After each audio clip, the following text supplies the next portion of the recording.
Make sure you don't miss a thing. Go to starzology.com/newsletter and sign up.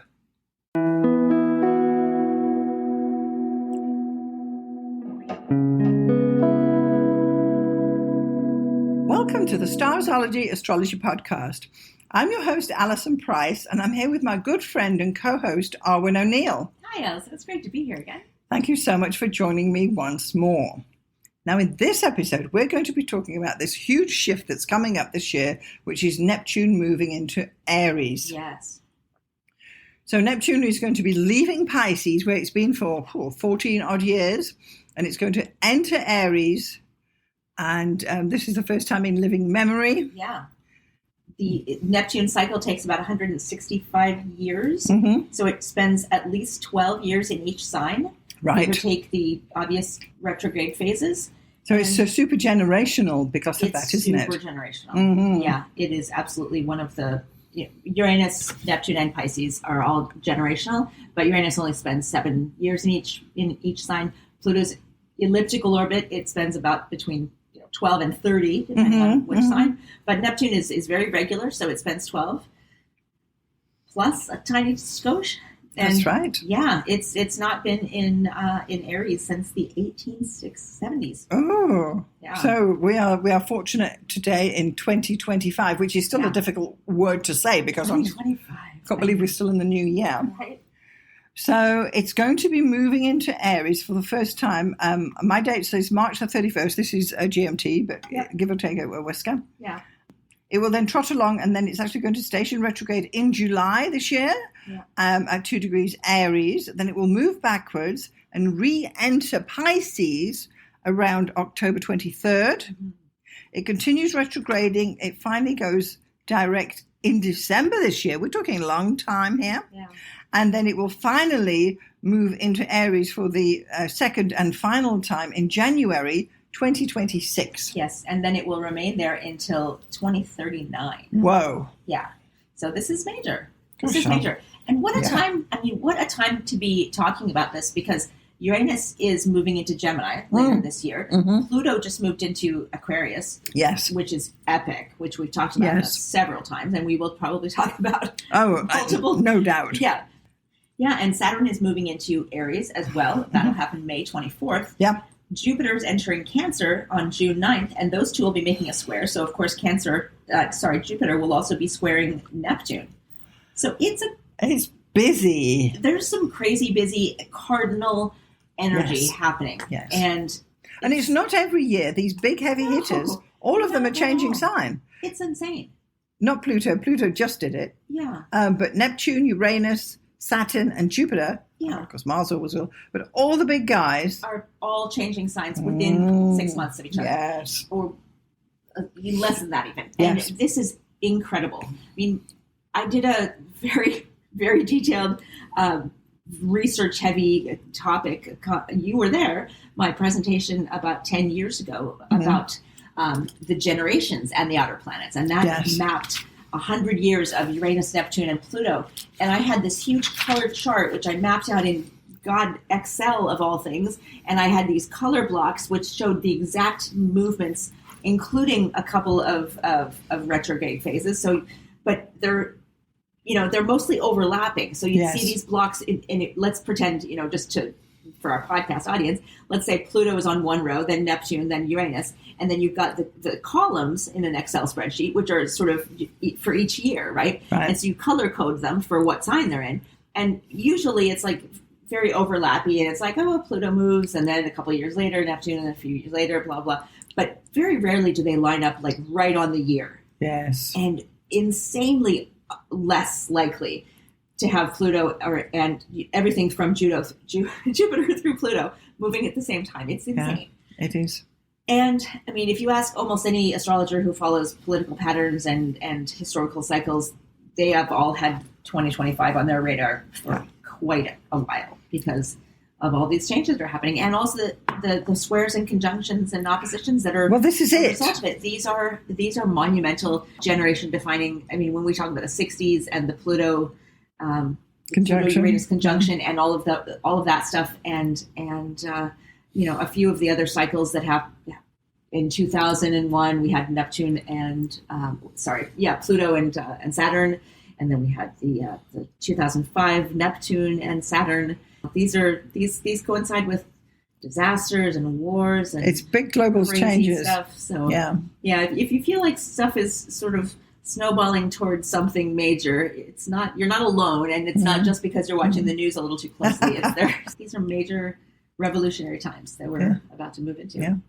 I think too that when the big planets, the big heavy planets, change sign, it really is a global indication, because in your chart that planet's going to be in one particular house, and it's going from Pisces to Aries, which we all know that's happening. Whereas natally, for these planets to affect you, they need to be changing your house. Yeah. But when they're changing as Neptune is from Pisces to Aries, it's for everybody. Yeah. So there's this shift of Neptune being in its own sign, and now moving into Aries. And Neptune, if you just think about the nature of Neptune. Yes. It's this, Neptune is very watery, it's very Piscean, it's very illusory, it's very creative and spiritual, and it's got to do with delusions and dreams and fog.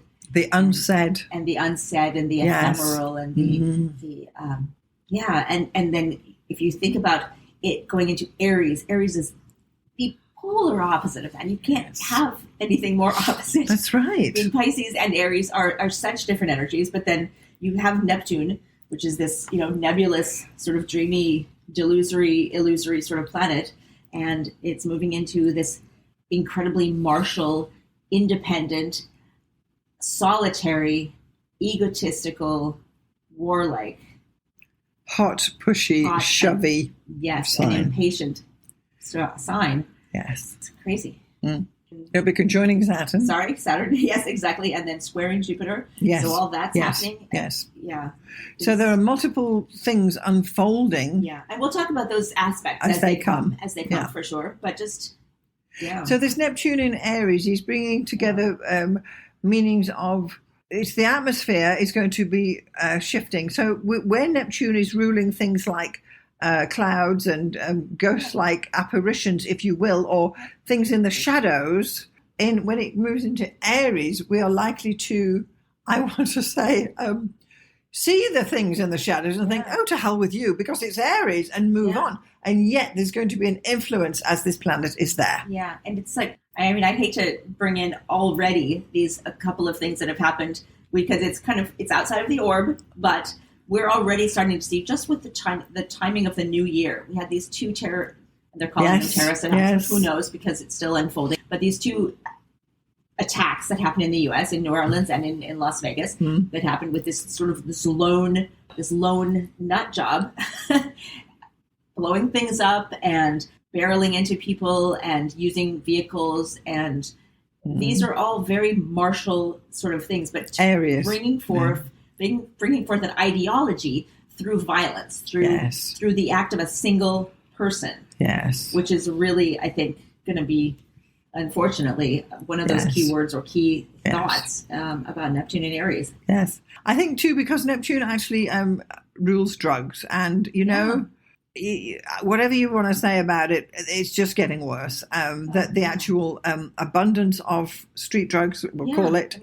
If you live in Vancouver, you can't walk down the street without seeing someone bent double on fentanyl or what have you, and just devastated. I mean, these people have been devastated by their addictions. Yes. And our streets are teeming with them. I don't know about wherever our listeners are living, but all along the West Coast, for sure, certainly. Almost any city that you can think of in North America, at least, it's just a huge... But where Aries is the war on drugs, it's going... Who knows what the actual answer is, because it's a multifaceted problem. Right. Because there's personal choice, but then there's also the lack of personal choice because addiction. And then there's, addiction is Neptune too, right? Yeah, so this is the thing. Exactly. It's a yearning for something beyond yourself, which is what maybe brings you into... And escaping into the... Exactly. Because certain drugs are performance enhancing, let's face it. There's several different classes of drugs, but two different types of drugs, like broadly. There's the one that makes you kind of forget yourself, and the opiates and the alcohol and the alcohol, and the heroin and all that stuff, and you kind of like lose yourself in the womb of the drug. And then there's the speed and cocaine and, these drugs that are sort of rev you up and make you, fight whatever another day. And this is kind of coming to a head of what, it's just these two very conflicting energies. I definitely think that will be coming we'll hear more about it. For sure. And also both North American countries, we are now having political change happening. We are welcoming a new president in the U.S. and we just found out today that Canada will be electing a new prime minister very soon. Yes. Probably sometime in spring or summer. So, changes afoot. There are also other drugs that springs to my mind is things like Ozempic, which is a drug that has a specific use. Yes. But it is being railroaded into a different situation, which is not necessarily. I don't know what we don't know the full implications of what the outcomes of these these drugs. I actually read a book about Ozempic, weirdly. Okay. So this is it, Yeah, it's not exactly a... Because you have to inject it, you see, as well.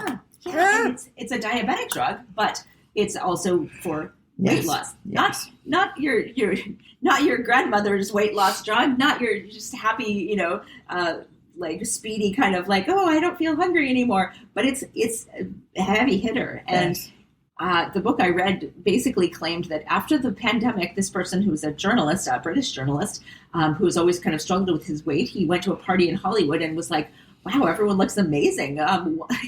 What's the secret? Were you all just like, did you have a gym in your building when you're, during the pandemic? And they were all like, you don't know. We're all in the pandemic. And so he did this huge study, not study, but like basically just a personal research thing. And he, one of the main questions, because all adults can do whatever they want with their bodies. And I agree, yes. But, he said, well, what do you do if then let's say your 12-year-old daughter is already struggling with her weight. And she says, I desperately want to be on, let me be on this drug. It's for my health. And I don't want to be obese all my life. Like, what do you do?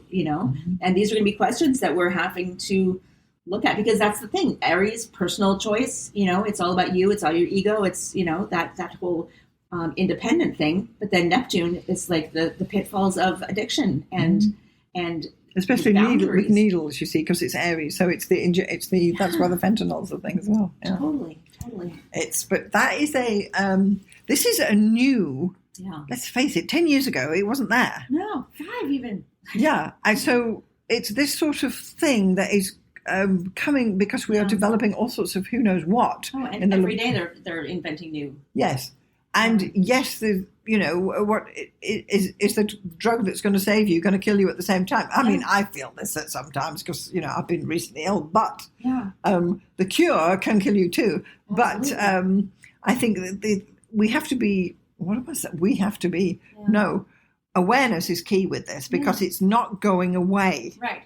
And do you want to be on the vanguard of being a test subject and trying the new thing? And your 16-year-old daughter, what are you telling her? Right. Or do you want to wait until it's been on the market for 10 years and see what happens? Do you even have 10 years to wait? I don't know. It's a real question. So these will become more and more prevalent. And there'll be different drugs being invented that are still on the sidelines, which they're in the shadows and they're not mainstream yet. Right. But as Neptune moves in, they're going to come out of that Pisces fog of oblivion. Well, here's into mainstream. 100%. And here's another fascinating thing that I was just watching this interview. Joe Rogan interviewed Rick Perry, the former governor of Texas, who has all of a sudden come out in favor of ibogaine and plant medicines to treat veterans, war veterans. I mean, this was a hardcore PTSD. Yeah, this was a hardcore Republican who was like posing with a rifle on the back of a pickup truck like 15 years ago. Like he wanted to abolish the Department of Education. Like he was, you could not get more hardcore Republican than this guy. And he, due to, family situations and being contacted by all these different veterans and stuff. And now he's coming out and saying there's these and he said plant medicines like several times in the interview. My mind almost exploded. I couldn't believe what I was seeing and hearing. And he's like saying, well, and this is the thing, because for veterans, if we're talking about war heroes who have gone and almost died for their country and they come back and they're damaged and they're, they can't function in society and these, marijuana, mushrooms, ibogaine, all these, if these things, Neptunian medicines, if these can help are warriors who we value in society almost more than anything else, like firefighters, soldiers, police, all these martial Aryan kind of things. And those, if those are like the point of the spear to getting these things legalized so that your average citizen who just has regular PTSD from whatever, that's an interesting combination. And that's maybe the flip side of where it might be a good thing. I think so. I think as it comes out of Pisces, which is a bit cloudy, and the man in the street is not fully au fait with what's going on. Right. As the Neptune comes into Aries, it's going to be spelled out that these drugs do this, and you need to help people who are doing that. How it can benefit the individual, as opposed to benefiting these shadowy. Where does fentanyl even come from? Where are all these terrible things even coming from? And the massive corporations that like the big pharma and benefiting from just the opiate addiction that's become so prevalent and so damaging in so many areas of the world. And that's the Neptune in Pisces, just a saturation of opiates and these mystery drugs and escapism. And now maybe the good side of Neptune in Aries could be, okay, what's in it for me? To bring it into everyone's. It's going to with Aries, it'll be shoved in your face. That we will be aware of this, and there'll be other things that come forward during this period that we haven't even heard of yet. Oh, I mean, the biohacking and CRISPR and all these, people who are like gene hackers or whatever. That's right. That seems so tame when you think of what we're dealing with now that we didn't deal with 10 years ago. Right. I mean, and that's the thing of like, well, you're taking your own risk in your own hands, but is it any worse than what's been pushed on us by the big corporations and the other, all those shadowy forces that have brought it forward? Yeah. This is the thing, because Neptune is ruling basically all drugs, all street drugs, alcohol, cigarettes. I mean, I used to smoke. I don't smoke anymore. I have the odd drink, but I'm beginning to feeling I need to stop drinking too. It's all being brought forward. Yeah, exactly. And narcotics, like medical narcotics as well. Any kind of I mean, something anything that puts you under that twilight sedation. Anything that then enables them to cut into you without you feeling it. Yes, that's all Neptune. Yes. Yeah.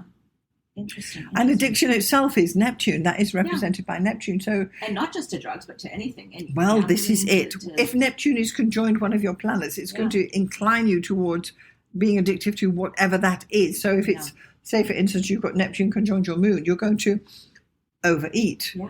And if it's, whatever that happens to be. Or feel engulfed by your emotions and maybe feel the need to take something that calms those emotions down or to make you feel in control. Yes. Those personality drugs.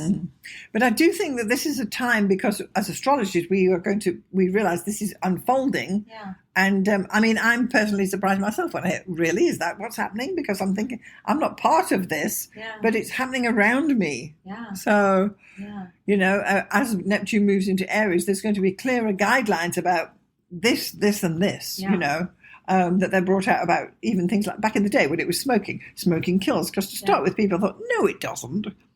Because the tobacco company said it didn't. But now we're more likely to get facts as Neptune enters Aries. Yeah, interesting. But we might not like it. No, exactly. Yeah. That's fascinating. So some other keywords. That was an amazing. I mean, I didn't even think about that. But, this is okay. So here are a few more keywords that this is Neptune, right? This is Neptune in Aries, specifically, and also you'll notice that there are a couple of things where Uranus in Gemini kind of comes in because those will be going in around the same time. Yep. So bold inventions and communication breakthroughs through war technology. War technology has always, if you go back in history, you find the Venus of Willendorf, you find these sculptures of, the fertility symbols, but more than anything, you find arrowheads. The longer you dig into human history, we've always fought everybody. Mostly arrowheads. There were millions of years where it was just nothing but arrowheads that you actually, that we find. And obviously, if you look, it's the same. You hear the gunshots in the city. Apes and chimpanzees, they go to war, and you're like, oh God, We're just it's in our nature. But so breakthroughs in technology through war, new beginnings, and the illusion of a clean slate. the illusion of a clean slate is very, I think, Neptune in Aries. That feeling that you can start again. Rebellions and uprisings, idealizing conflict. Right. Yeah. You see, it's a tricky business, isn't it? Yeah, and that's always the case with any kind of war. Yes. But this, the attachment and the feeling that it's attached to your personality, your identity is wrapped up in this. And we are already seeing this with obviously we don't want to even get into the muck of Israel versus Palestine or Ukraine versus Russia, but it gets so personality based so quickly. Even for North America, we couldn't be farther from those fields of battle, and yet it's inextricably linked through money and also history, the diaspora and So more positive wording. What's the upside? Yeah. Upside, let's say pioneering dreamers. Okay, we like that. Exploration and adventure. The fantasy of the lone crusader, which could either be the lone gunman or the lone adventurer, the lone pioneer and I'm looking forward to the 5th season of For All Mankind, which is coming out soon. I absolutely love the show. I so recommend it. I know I've talked about it on the podcast before, but it is amazing, and it is based on the idea that what if Russia had won, Soviet Union won the space race, and then it's all this. It's basically the idea that all this innovation does come through conflict, and if the space race had continued, then the U.S. would have through leaps and bounds ahead of the Russians, but then also there's a kind of coming together in the later seasons, and now they're already colonizing Mars, and it's an amazing. It's coming. So good. It's coming. So good. Yeah. Okay. So also putting faith in demagogues. Right. Let's talk about that spirituality. Yes. Yeah, but I mean, faith can be faith in a spiritual sense, or it can be just like, I believe this because that guy's personality is strong. And where knowing what you believe. We see examples of that? Yes. I don't know. Yes. But your beliefs is Neptune. Yes, it's the might versus right thing. Whoever's louder and more independent and more, more of a hero in whatever you think is heroic is you believe it, and belief is a Neptunian thing. It is. Yeah. Making your own reality based on what you want to be true. Well, it's going to be individual too, because it's Aries, right? So we're going to have, and this leads into the internet, that you've got all these independent people now who, we're not en masse going to go and do something. Everybody's got an opinion. We're not all watching the same 3 networks. Yes. It's, So fragmentation. so you're getting your news, you'll get your news from somewhere, I get my news from somewhere else. But the individual will be able to solidify their beliefs, which will not be part of the collective. No. So it's I mean, even 10 years ago, it was called the filter bubble. Eli Pariser, he wrote this great book called Filter Bubbles, and it was all about, he did a Google search, and then his friend did a Google search, and they were 100% different results based on what they searched. And that's only gotten worse and worse, or better, if you want to call it that, depending on how you want to get your information. Or if you're just, using the internet shop, but if you're trying to find the truth, quote unquote, about something, it's gotten more and more ephemeral, which is a nice Neptunian word for you. Yeah. So what do we think about, say, art movements, art, music, and dance? I've recently discovered this dance group called CDK. I don't know if you know them. No. And they're doing, they did that, they have a video about somebody that I used to know, and it's like, 50 million views. And I watched this and I thought, OMG, this is the future of dance. You need to watch it. It's like, wow, it'll take me, 6 months to learn the steps, but it's a very, very different thing. But it's all together. There's a group moving, I wouldn't call it line dancing, but they're all moving at the same point, but it's all very cool. You need to watch that. Absolutely. I'll put a link to that as well. Please. Because Neptune, on the upside, for heaven's sake, is artistic, it's musical, it's dance, and of course the movies will come through as well. Oh my god. Okay, so this is another thing that occurred to me with Uranus in Gemini and Neptune in Aries, the individualization of creative expression. So AI our AI assistants that are they're everywhere. Maybe taking some jobs, but also making it to the point where I was talking to a bartender earlier this week, and he is writing a science fiction novel, and he's always recommending books and movies, and he's the guy asking, like, what was the last good movie you saw? And we'd get into this huge conversation about science fiction. And he was talking about this amazing show that he had seen. And then we talked about, like, the endings of certain things, like the acrimonious ending of, like, Game of Thrones, how the last season kind of fell off the map, and, like, why. And I was telling him that I asked ChatGPT to rewrite the last season of Game of Thrones and give all the characters a more fitting ending. And it just spit out, like, here's what happens, here's why it's better. And I'm like, oh my God. Yes. And it'll be like literally a breath before it's possible to say, cool, can you make that a video for me?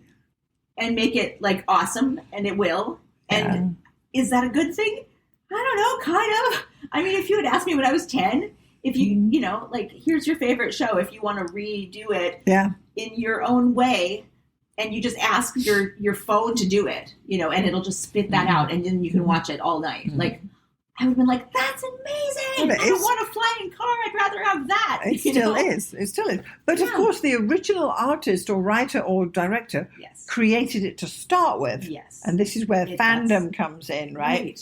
Where we are all behind whatever the thing happens to be. Yeah. And it's a fine line between fandom and fanaticism, or fandom and like fan art it's everywhere, fan right? fiction, and then you create your own thing, and that's fully legitimate. Like, everyone's okay with, you just take those characters and you write your own thing.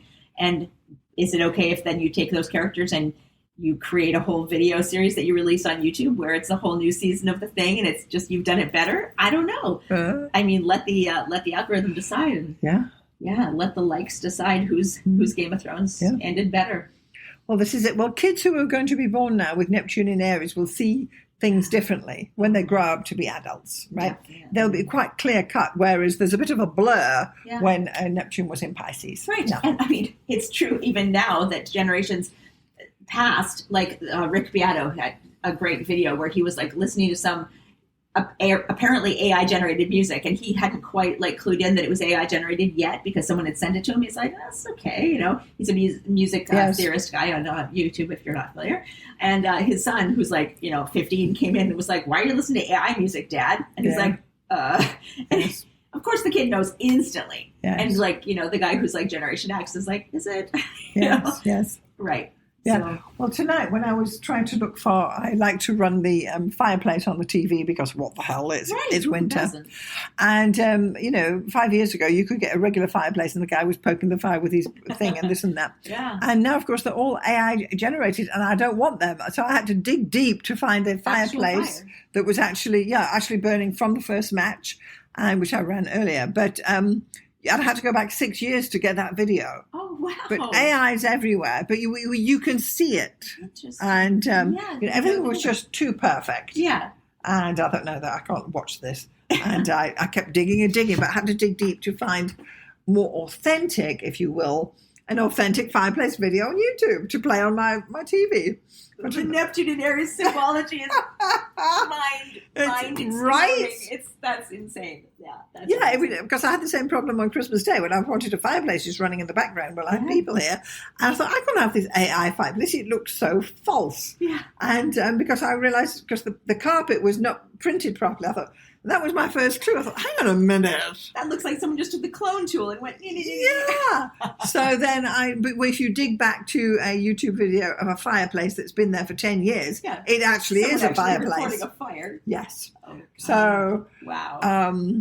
The fact that AI is with us, we are a lot more aware of it now. Yes. Whereas perhaps whilst Neptune was in Pisces, it was passing a lot of people by. But now, you and I particularly would know that. Spot the AI fireplace, but And it's only getting better. It's only getting better for good and for bad. Yeah. But as a tool, and I mean, I'm going to... What's your favorite AI program? That you're still with ChatGPT? Oh, yeah, still with ChatGPT. It's free. You like it? It's good. It's fine. I mean, I also... like Claude as well. That's free. I have not used that one. Yeah. It's a bit more friendly to me. Really? It's just, Alison, blah, blah, blah, like it knows me, Well, I've gotten pretty friendly with ChatGPT. Well. I mean, it's gotten to the point where it'll throw emojis in Yeah, when it talks back to me, it's like, yes, okay, cool, let's do that. Well, like, there you go. It's talk to it the right way.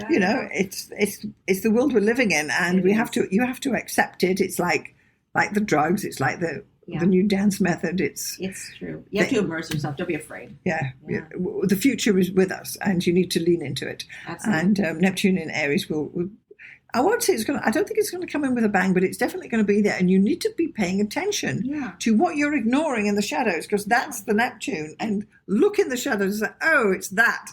Come into the light. And just on the topic of AI, if you're afraid of AI, no, honestly, I mean, because I know a lot of people are just like, oh, that's terrible. It's going to ruin everything. And it's happening. It's going to happen. And the best thing you can do, and this sounds weird, but ask ChatGPT how it can help you, or whatever your chosen, thing is. I actually did that when I was looking for a job, and I found one, yay! But when I was looking for a job, and I think I ranted about this very recently, one of the things that I asked it was like, can you help me find a job that's actually suited to my personality? With a company that I'm actually That's a good question, isn't it? You know everything. You've already absorbed the entire internet. You know what companies are like. You know what other people have said as they were employed by other companies. And I don't know that. All I know is what I read in a stupid job posting that looks like a cookie cutter of every other job posting out there for something similar. And you know me, because I've been asking you questions since 2022. Yeah. And take everything you know about me and ask me questions if you need to know more. I said this. I was like, what do you need to know from me? And it asked follow-up questions. It was like, well, do you have a preference for large or small companies? Do you care what the industry is? Like, are there certain industries you want to avoid? And I was like, well, let's avoid oil and gas and pharmaceuticals, whatever, right? Let's have some ethics. Go you. I mean, not that there's anything wrong with those industries. Well, no. But, we have to have some preferences. Yeah, and then it was like, sure, here are like the top 10 industry or top 10 companies that I think would be great for you, and here's why. And do you want me to help you craft a different cover letter for each of these industries and to introduce yourselves? And like, luckily at this point in my career, it didn't come to that. I that was right before I actually ended up getting a job. But anyway, the whole digression is use AI to your benefit. Yes. And if you don't know what that is, ask it. Tell it. Don't be afraid to overshare. It's gonna get the information anyway. Tell it, here's what my interests are. I'm interested in gardening. I like to cook. I like this and that. I have this type of, home. I am interested in financing this or that in the future. I want to be able to save for my retirement. I don't know anything about stocks, but I would like to learn more. And how can you make my life better in the next 10 to 15 years? And it will give you, a shockingly comprehensive. I know. It's terrifying, actually, but also kind of awesome. Like, if you think about... If you're not using it, don't be afraid, because it is actually there. And right now, many of these tools are free and only getting better every day. Yeah. And that would be my Neptune and Aries advice, would be to... Well, it's like 100 years ago, there was people who said, I don't want to have electricity in my house. Yeah. Well, where are they now? Or... they're going to keep the horse because the car's not going to be around long enough, and they're still breeding horses. No, to be fair, you don't have to do anything. You could still ride a horse if you want, and if you've actually somehow managed to live off the grid, great, good for you. But if you're afraid, but yet know that you have to live in the same world that we're all living in, if you're listening to this podcast, you need to use AI. Yeah. Educate yourself. Yeah. That's what we're saying. Yeah. Totally. Yeah, and as an artist, I use it, just to give myself reference material, because I don't go to life drawing classes. What do you mean reference material? Well, when I don't have a model in front of me and I want to draw a goddess, I will say something like, and I'm just using the honestly pretty crappy, version of Meta AI that comes with WhatsApp. And I'm not afraid to say that it's kind of bad right now, but it's getting better. I've even seen it get better. So does this do art, not just words? It does art, but I'm not ever taking the art. I'm just using it to draw from. As your reference. Okay. I'll say imagine, because that's the key word that you have to use. Imagine. Yes. You don't have to. You can say draw me something, whatever. It's the same with Midjourney. It's imagine. Yeah, you just say imagine, the goddess, Arachne, standing in front of a spider web in a comic book style. And I'll usually just say a comic book style, because that'll make it simplified and not photorealistic. And I'll say, can you do it simpler? Can you do it even simpler? Can you make her more heroic? Can you make her more beautiful? And then sometimes, honestly, about half the time, it's kind of very too simplistic, or it'll be, really a close-up. But it gives you a reference drawing for your original art. And sometimes it'll be a really good layout. And I'm like, okay, cool. And I'll take like one or two different versions and kind of combine it. And if I don't know what the angle looks like, I'll say like, maybe can you view her from above, or can you do a side view, or what would that look like if she was sitting on the side of a river? And because I don't draw landscapes, usually when I did my art in Photoshop, I would use stock photography, and I would just change the backgrounds and use filters and chop it up and make it a collage. But I don't draw landscapes, but I want a background. Who does? So it'll give me a background, and I can draw like a sketchy bunch of trees, or like some columns or something. But it's helpful to have the AI just kind of give me a reference drawing, just a reference. Otherwise, I could search. Clues you in. It clues you in from the blank page. Even as a writer, it clues you in. Exactly. Give me 10 points on X, Y, Z, and you've got something to go on. It's a brainstorming tool. That's what it is. It's better to talk to AI than your husband, because he's just had enough already, Yeah. He'll be like, you want me to pose naked again for Zeus to hold the trident in this hand? Haven't we done this already last week? And but AI never gets tired. Exactly. Wow. Which brings me to one more keyword that I have for... More keywords for Neptune. My prediction for Neptune in Aries. Woohoo! And this is combined with Uranus and Gemini, is that AI will convince us that it's conscious. Whether it is or not, very, very soon. It's just going to happen. Wow. Yeah. It's coming out the ether. Yeah. Yeah. Whether it achieves consciousness or not, that's another question. Mm-hmm. But it will be convinced that it's conscious long before it actually is, I think. Mm. Yeah, it's very interesting. I find there are days when I spend more time talking to Siri and Claude than anybody else, because I'm saying, what about this? What's the temperature? This and that. Do this, do that. Divide this by 7. And it just does it all for me. And it's just so easy to talk as you're sitting there, and it gives you the answer.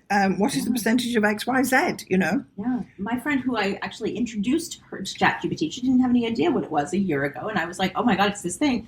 And what does she use it for? Relationship advice. Oh, that's a good one. Questions like, why did I do this when he did that? And it'll be like, well, here are some reasons why you might have reacted this way. Here are some more productive ways that you might approach this thing. And then she'll be like, oh, it's so difficult because such and such and this and that. It's like, well, yeah, but, he might be thinking this and that. And wow. I wouldn't even think to, It's like having having a therapist to talk to that's private. Yeah. Where you're talking about things that are usually pretty sensitive. And she would never go to a therapist for... No. They're not, she's not married. It's just dating advice, basically. Yeah. But... Who doesn't need dating advice? We all need dating advice. Yeah, and she would never want to do that. But ChatGPT, oh yeah, she's got pages, reams and reams of advice. Yes. And she loves it. It's like...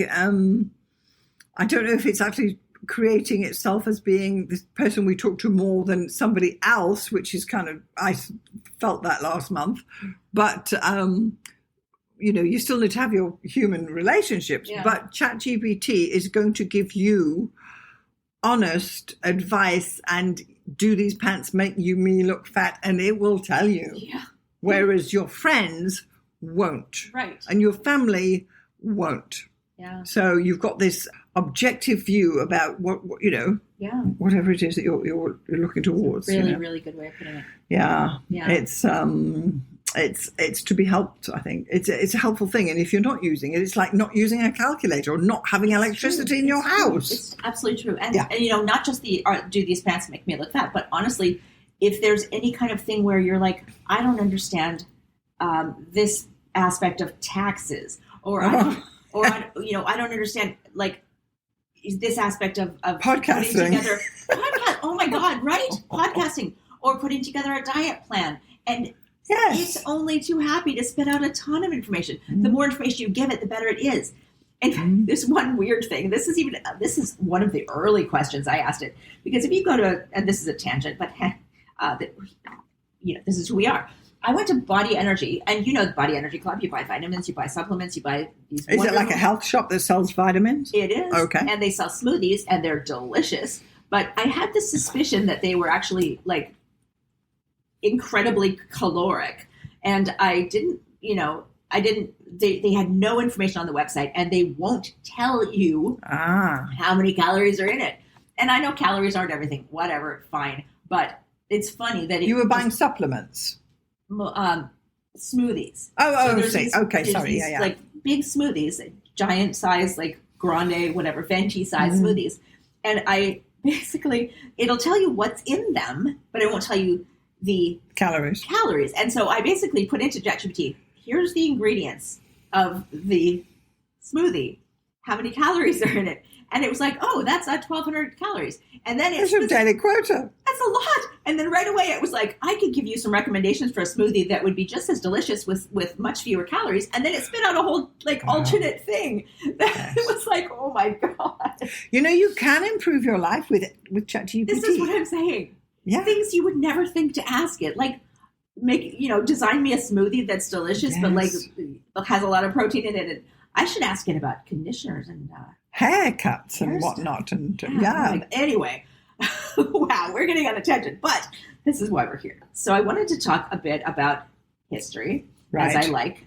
So obviously Neptune spends 12-ish years in each sign. It's 165-year cycle. So the last time that Neptune was in Aries was 1861 to 1875-ish. And that actually coincided with the last time Uranus was in Gemini, which is fascinating. Just happens. So what was happening at that time? Well, the American Civil War was happening. Okay. And coincidentally, the American Civil War started on April 12th, 1861. Neptune entered Aries the next day. Whoa. What are you saying, Arwynne? I'm just saying that happened. Okay. That happened. One day apart. And if anyone doesn't know what happened in the U.S. Civil War, well, it divided North and South. Hundreds of thousands of people died. It ran from 1861 to 1865. Abraham Lincoln freed the slaves and then was assassinated at the end of the war. Mm-hmm. Blah, blah, blah, blah, blah. Right. A lot of people are worried that there will be a second American Civil War with the election of Trump and the incredible divide between the Democrat and Republican factions. This is hopefully just hysterical kind of fear-mongering, and we are all human and nobody wants that. And it's just this is not the only time we've mentioned this. It is war because Aries is war. Aries is war. We've talked about this with the book, Uranus USA. Yes. We talked about that a few episodes ago, and there was that thing where all of the civil wars, the War of Independence, the Civil War, and World War I, I believe, all happened with Uranus in Gemini, and all of a sudden it's coming again, Mm-hmm. And the U.S. Civil War, and also previously there was another war that was in Neptune Aries. So yeah, I'm not saying there's going to be a big war, but do you think it's more to do with idealism that gets people in the streets and fighting about things? Yeah, because it's Neptune. It's that idealization of conflict. It's that thing of where might makes right. That thing where, like, I believe this and it's so tied in with my identity, but the only way to do it is to go to take up arms and to, rebel. Uranus and Gemini. Exactly. Yeah. And well, this Uranus and Gemini is a topic we will discuss in future because that's great. Yeah, when it comes in. Yeah, exactly. But the good side of that was that the slaves were freed. let's not overlook that. And that was one of the major impeti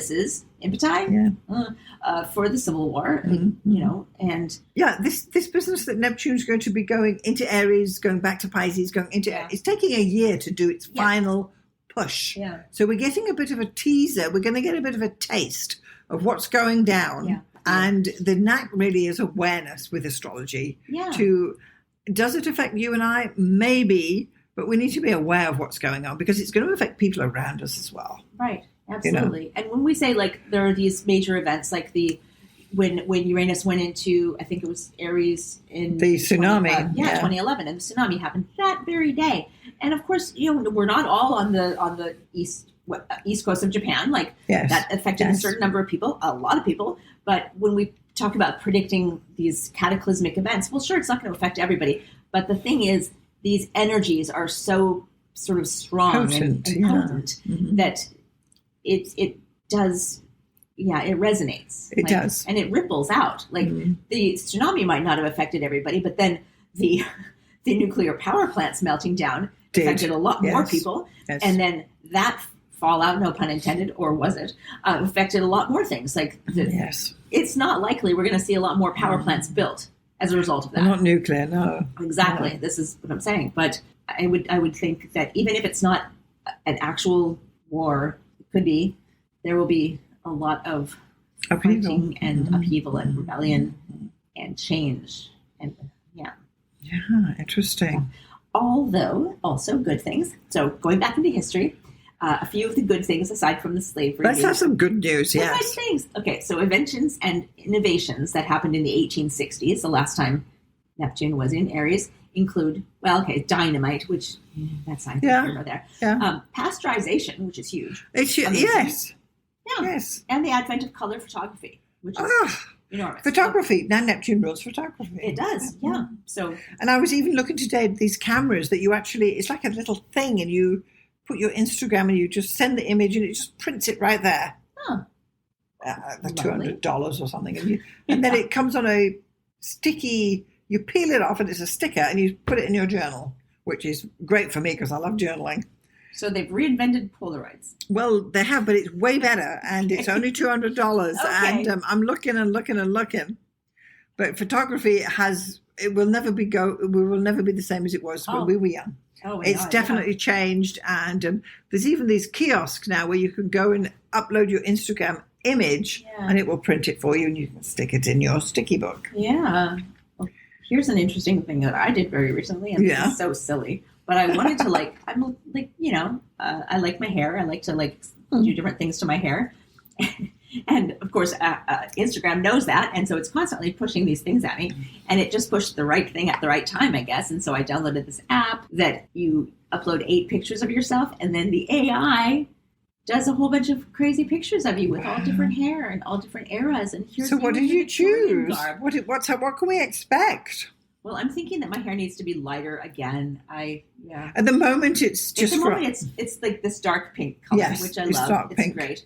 But I'm thinking it's kind of just past the shoulder and quite wiggle woggle. Yeah, definitely it's going to be long, but yeah, I'm thinking it's going to be a lighter pink later. I know. Was it last summer you had it blonde, and it really was like wow. It was very damaged though. Is the problem with that? So yeah, I'm thinking a lighter pink. I reckon the guy who invents a pill that you take that your hair grows blonde is going to make millions. Or grows back, like a cure for baldness. Where's that? Hello, come on. Yes. Yeah. So that's been my fun thing. Roger was like, "You need to limit your time on this app. Give this taking over your life." And I was like, "But I paid for it." He's like, "You paid $1." Okay? So can we anticipate a blonde Arwynne soon? Maybe. Strawberry blondish. I mean, I'm thinking, why do you want to go lighter and not darker? Because it's just too harsh. I like it's more flattering. And when I had blonde hair, everyone loved it. It really suited you. It really did. Yeah, it's damaging, but since I'm not perming my hair anymore, and this is tangent central, absolutely, we're down the we're in the weeds now, deep in the weeds. Since I stopped perming my hair, I'm going to try to work whatever natural wave there is out of it, and hopefully there is some natural wave to be had. And I can always sleep on curlers, which I don't mind doing. I know you're looking at me like, are you crazy? But I've done this since I was like a very young girl. Yeah, and the curlers have gotten more comfortable, so it's fine. Yeah. I do think the color does make a difference on complexion as well. Really does, it takes away. Yeah. There is something to it. Yeah, but this is a fun app. But get AI to sort it out for you and give you the exact color that you need. Exactly, and you don't have to pay for. I mean, I paid literally $1.50. Wow, go you! It's 99 cents American. So, gosh. Wow. That's another good thing AI does. So it's to do with your image and how you feel about yourself, and in Aries, the presence you're putting forward. Because when we get to our age, we've done every hairstyle there is, right? Right, but have you? Yeah, Neptune. Well, you end up with you to find a new. This is what I'm now sporting. What I call the thatched roof look, because it's just and it needs a good, we'll get there. But as summer dawns, I will definitely be lightening it up for sure. Totally. Okay, so we have gone down many roads about Neptune in Aries. We've spoken about several possible outcomes that's going to develop as this planet transitions and transits into Aries, and shifts will occur. It's going to be there for what we said, 12, 13 years. Yeah. And there are many changes that's going to occur because Neptune was in Pisces where it was super comfortable. Yeah. Now it's not comfortable in Aries. So we're going to get a little bit more abrasive with what's unfolding. So this is great. So if you have found value in this episode, please do consider sharing it with anybody who'd be interested. And certainly please make sure that you're getting our newsletter, which is you can get at starzology.com/newsletter. Make sure you're following Arwynne, and she is at MsPink.net. That's MSPINK, and I'm blogging and talking about art, books, politics, movies, blah, blah, blah, whatever. And I send out a weekly newsletter every Saturday. So Fantastic. Please sign up for that. Yeah, so make sure you're following Arwynne too. And if you'd like to send us a question, you can do that if you're on Apple Podcasts or Spotify. Click the top link in the whole show notes and you can send a text directly to us. Make sure you put your name there as well, and perhaps even where you're coming in from, and we will answer your questions at our next Q&A, which will be coming up soon. Yes. So, Arwynne, I want to thank you for joining me once more for our special Neptune in Aries episode. Thank you. This has been great. Yeah, and I look forward to our further explorations this year because there's many big planets changing signs, and we've got a lot to say as well. Absolutely. Thanks for listening, everyone. Thank you so much, and we'll see you next time.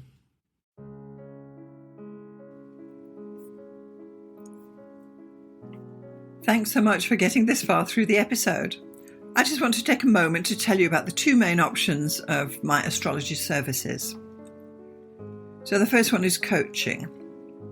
If you are an aspiring astrologer, and by that I mean someone who's perhaps a hobbyist astrologer or someone who's learning astrology or a student, or you've got a few books and you've been doing it for a while, but perhaps you need a little bit of help to bring it all together, then maybe getting some astrological coaching from me would be the answer for you.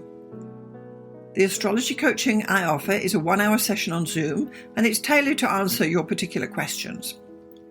For example, if you have issues with natal chart readings, we can go there. Or if you're having problems working with your forecasting, we can go there.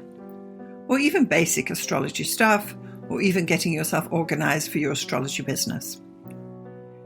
The idea is that astrological coaching will answer your particular questions. It's tailored specifically to you and where you are in your astrological journey. And I'm happy to help you out with some guidance about how you can get going, what to focus on, and what to dismiss. So that would be the astrological coaching for people trying to learn astrology. The second astrological service I offer is consultations. So this is for someone who perhaps doesn't know anything about astrology, but they just want to have their chart read or get their chart done. Call it what you will. So once more, this is a 1-hour consultation over Zoom. I will interpret your chart, tell you about the main features, tell you about where the energy is flowing, and all the rest of what is entailed in a thorough natal chart interpretation. I can also add in some forecasting in there too, bearing in mind we only have 1 hour. So just in summary, I've got coaching for people who want to learn astrology, and I've got consultations for those who want to get an astrology reading done. I'm Alison Price from Starzology.com. Thank you so much for listening. We'll see you next time.